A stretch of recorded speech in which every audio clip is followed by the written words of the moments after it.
Assalomu alaykum hammaga. Edugrants loyihasiga xush kelibsiz. Bugun sizlar bilan biz qanday qilib tez va oson ravishda rezyume, ya'ni CV yasashni ko'rib chiqamiz. Birinchi navbatda biz bilib olishimiz kerak bo'lgan narsa ular o'rtasidagi farq.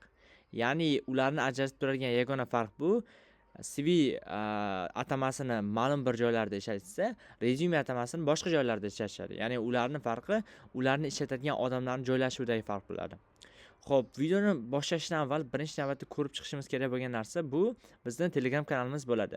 Sababi bu yerda biz har kuni xalqaro va O'zbekistondagi grantlarni ulashib boramiz.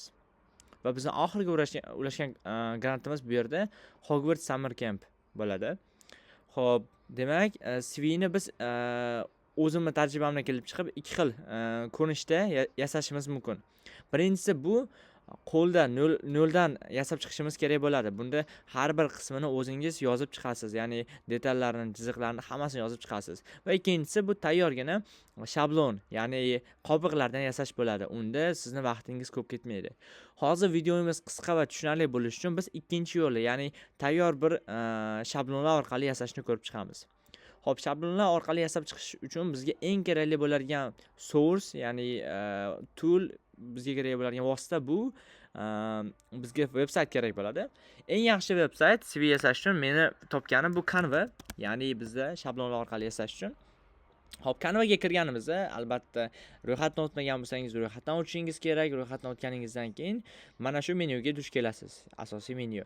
Bu yerda search paneldan, ya'ni qidiruv oynasidan yozishingiz kerak bo'ladi resume deb. Resume so'zini yozganingizdan keyin bizda tayyor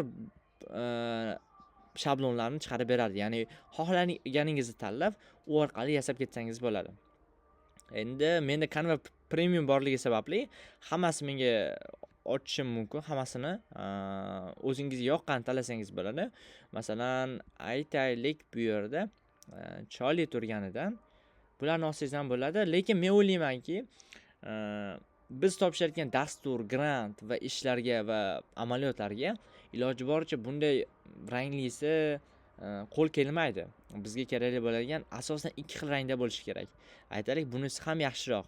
Lekin ko'p holatda men aytganimdek, mana bu oq qorasi ham yaxshiroq bo'ladi, agar juda ham jiddiy joylarga topshirilayotgan bo'lsa.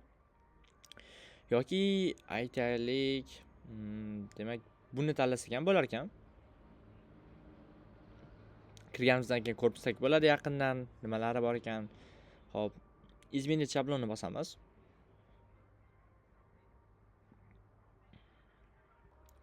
Xo'p, bosganimizdan so'ng bizda demak asosiy ish stolimiz bo'ladi. Bu yerda biz aynan biz tanlagan shablonni tahrirlasak bo'ladi. Qayerlarni o'zgartirish kerak, nimalar qo'yish kerak va hokazo. Aytaylik, bu yerda mana ism familiyani o'zgartirish kerak. Masalan, aytaylik, biron bir insonni qo'ysak bo'ladi. Palonchiyev Pistonchi deymiz. Albatta tez ravishda. Endi bu ikki qator bo'lib ketargan bo'lsa, buni demak shriftini kichkinlashtiramiz. Albatta buni ishlatishni Wordni ishlatgan odamlar, ya'ni Office dasturlarini ishlatgan odamlar qiynalmasdan ishlatishadi.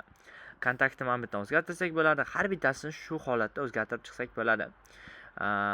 Va yana bir asosiy bir key pointlardan biri bu, bizga agarda bunaqa holatdan ikkita kerak bo'ladigan bo'lsa, buni olamiz. Aytaylik, aynan mana shu yozuv ikkita kerak bo'ladigan bo'lsa, buni duplikat qilsak bo'ladi. Ustiga bosamizda bizda ikkitalik bo'lib qoladi va o'chirib yuborsak ham bo'ladi. Ya'ni qiyin emas buni ishlatish. Hammasi osongina. Qulflab qo'yish, komment yozib ketish, duplikat qilish, o'chirish va hokazo. Bu yerda demak, xohlagan yozuvimizni tanlab turib, tepadagi paneldan biz shrift bersak bo'ladi. Qanaqa uslubda yozsa bo'ladi, har qanaqasini yozsa bo'ladi. Kattaligi bu yerda rangi yozuvni bersanglar bo'ladi. Bu yerda o'sha katta kichikligi, bu yerda oldidan nuqta berib ketsa bo'ladi. Effektlar, animatsiya, hamma narsasi bor. Endi rasmni o'zgartirishga keladigan bo'lsak yoki rasm ramkasini o'zgartirishga keladigan bo'lsak, bizda rasmni qo'yish uchun загрузки paneli bor. Yuklab olingan rasmlarimiz, agar yuklanmagan bo'lsa, biz rasm yuklab olsak bo'ladi. Bu yerda xohlagan rasmingizni olasiz va aytaylik, mana shu yulduzchani yuklasak, bizda rasm yuklanadi. Endi mana bu ramkani o'zini oladigan bo'lsak, bizga 4 burchak ramka kerak. Uning uchun elementni bosamiz. Mana buni olsak bo'ladi yoki mana ramkani bosib turib, xohlagan turdagi ramkani tanlab olsak bo'ladi. Ya'ni 4 burchagini qo'yamiz. Buni esa ozgina kichiklantiramiz. Va ramkani tayyor qilganimizdan keyin buni ustiga rasm yuklab qo'ysak bo'ladi. Aytaylik, mana buni qo'yib qo'ysak bo'ladi. Bo'ldi. Hammasi ajoyib. Juda ham oson. Skilllarni qo'ysak bo'ladi bu yerda. Xo'p, endi bizni asosiy yuklaydigan joyi bu поделить tugmasini bosadigan bo'lsak, bu yerda demak, skachat tugmasi bor. Skachat orqali biz o'zimizga xohlagan formatda yuklab olishimiz mumkin. Misol uchun PDF, JPG, rasm xohlagan ko'rinishingizda va skachatni bosadigan bo'lsak, PDF ko'rinishida demak, bizning qurilmamizga yuklab beradi. Xo'p, mana yuklanyapti va yuklandi. Xo'p, demak bu yerdan olishimiz mumkin biz yasagan CV. Xo'p, videoni yo'qotib qo'ymaslik uchun do'stlaringizga ulashib qo'yishni unutmang va yana bir asosiy narsa bu yerda bu demak ko'pchiligimiz demak bu videoga kirgan odamlarning ko'pchiligi Hogwarts oromgohga topshirish orqali kirishgan. Ya'ni ariza tufayli kirishgan.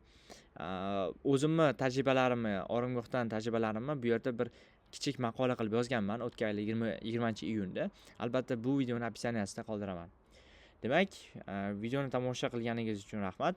Loyihamizni kuzatishda davom eting. Sog' bo'ling, omon bo'ling.